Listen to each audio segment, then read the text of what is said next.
Hi folks, Jonny Matthew here again. Welcome to the second of these two Soundbites episode, Trouble Kids Soundbites, where we're just doing a really quick run through some of the content in the various chapters of my upcoming book called Working with Troubled Children and Teenagers. So last time we talked about respect. This time we're talking about trust.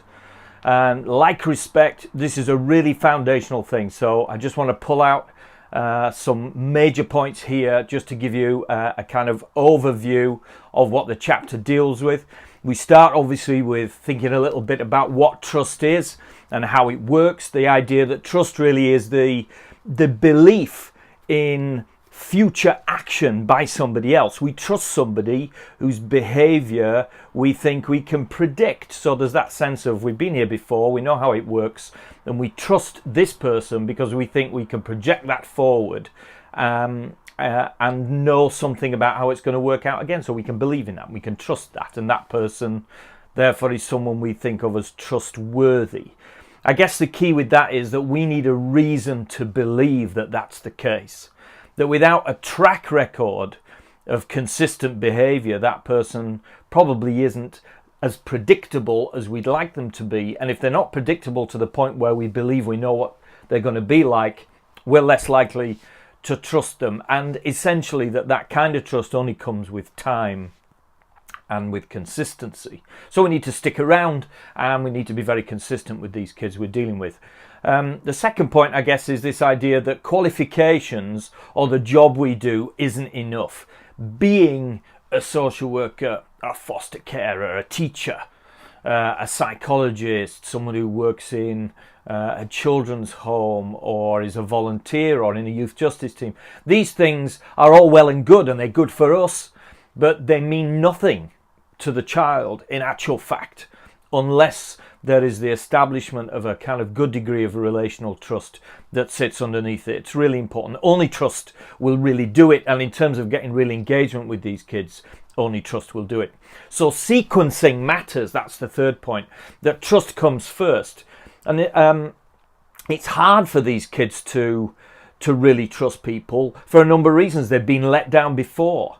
They have a track record, unfortunately, of people who've let them down, particularly adults who are supposed to be in these caring or quasi-caring roles and haven't done a good job or have done an appalling or an abusive job. So they've been let down before. It's very hard, therefore, to trust somebody else. And therefore, we shouldn't be surprised that will take a while. The other thing is that these kids often, understandably, have an attitude that, do you know what, I've done okay so far. I'm still here, and even though I get it wrong, it goes wrong in my life. At the end of the day, it feels safer to me when I've only got me that I can blame. And I think these kids, one of the struggles they have is that once they're out from a damaging and troublesome family situation, one of the things they learn is that big people are not particularly trustworthy. So they learn to trust themselves because even though that's inadequate, it's all they've got. And other people change a lot. So the consistent, predictable feature is me. And I make decisions about my life. So getting through that, I've done okay so far thing is a real challenge for us. And again, that takes time. And also, I guess it gets harder for these kids to trust people the more time goes along. So I think that's another really important feature for us to bear in mind.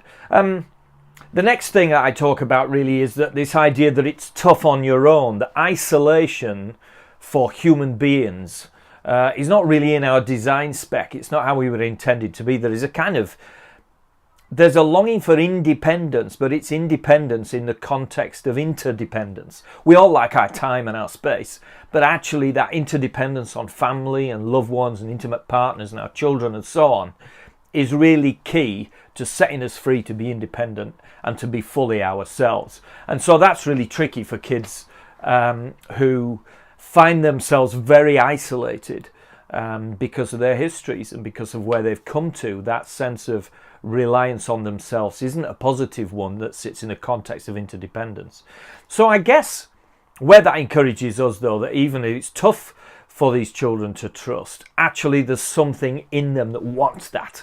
And I think that plays to our advantage. If we can be the consistent people that they need us to be, there is the potential for them to trust us. And that's a really good thing, and something that we shouldn't take for granted. So those are the first sort of few things about trust.